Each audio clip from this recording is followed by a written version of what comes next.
साथियों, अभी तक राम मंदिर में चढ़ावा चोरी और सोने चांदी की चीज़ें दे करके उनकी रसीदें न मिलने का, उन चीज़ों गायब हो जाने का आरोप आम आदमी, उद्योगपति या संगठन लगा रहे थे। कहीं सोने की पादुका गायब हो गई, कहीं सोने का हार गायब हो गया, चांदी का हार गायब हो गया, धर्मशिलाएँ तक बिक गईं। यहाँ तक पता लगा कि एक सिंधी संगठन 200 किलो चांदी दान कर दी, वो चांदी भी गायब हो गई, रसीद नहीं मिली।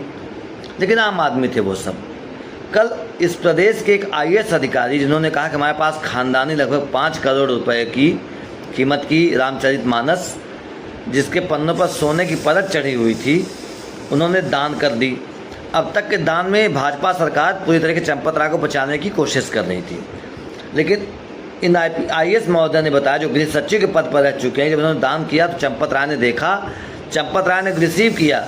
इन्होंने चंपत राय से कहा कि हमें रसीद दे दीजिए। रसीद कहा गया भैया बाद में मिलेगी। तो इन्होंने कहा कि इसको भगवान जी के मूर्ति के पास रखवा दीजिएगा।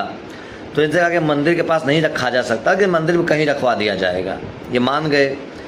कुछ दिन बाद गए तो वहाँ भी नहीं था। जब इन्होंने पूछा तो उनको धमकी दी गई, जाओ जो करना कर लो, पता नहीं कहाँ चला गया। चंपत राय ने इनको धमकी दी कि आप जो कर सकते हैं कर लीजिए, उसके बारे में पूछना बंद किए मुझसे बार बार। फिर ये और लोगों के पास गए, सबने मना कर दिया। गोपाल राव ने इनको डांटा, एक IAS को डांटा, गृह सचिव को डांटा। सोच सकते हैं कितनी बड़ी शक्ति दे दी गई इन चोरों को और भगवान राम के चढ़ावा चोरी करने वाले गद्दारों को। फिर ये भाजपा के बड़े नेता से मिले, उनसे शिकायत की, तो भाजपा ने हंसते हुए कहा कि आपने तो दान कर दिया है, अब आप उसको भूल जाइए। मतलब जिन्होंने दान की थी कि भगवान की मूर्ति के पास रखी जाए रामचरितमानस, वो नहीं रखी गई, मंदिर में भी नहीं रखी गई, रामचरितमानस गायब हो गई। 5 करोड़ की रामचरितमानस गायब हो गई। अब बदले में इनको धमकी मिली। तो आप सोच सकते हैं कि किस स्तर की चोरी राम मंदिर में हुई है। और कोई कहे कि इसमें केंद्रीय नेतृत्व या प्रदेश नेतृत्व या प्रदेश के स्वघोषित राजा साहब शामिल नहीं, तो मैं इस बात को नहीं मानता।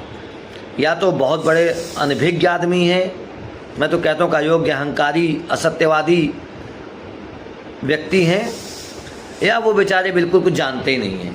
हफ्ते में 3 दिन 2 दिन राम जन्म मंदिर जाते हैं, यहाँ पर वहाँ थोड़ी चोरी आपको पता नहीं चल रही है। LIU आपका सो रहा है, वहाँ काम करने 12 साढ़े 12 लोगों के बड़े बड़े बंगले बन रहे हैं, बड़ी बड़ी गाड़ियाँ आ रही हैं, आपको पता नहीं लग रहा है। जिस आदमी की सैलरी 12,000 रुपये 50,000 रुपये दारू पर एक रात में उड़ा देता है, आपको पता नहीं चल रहा है। ये आप हिस्सेदार हैं। और अगर नहीं चंपत राय पर तत्काल कार्रवाई हो, गिरफ्तारी हो, गोपाल राव पर गिरफ्तारी हो, अनिल मिश्रा को जेल भेजा जाए,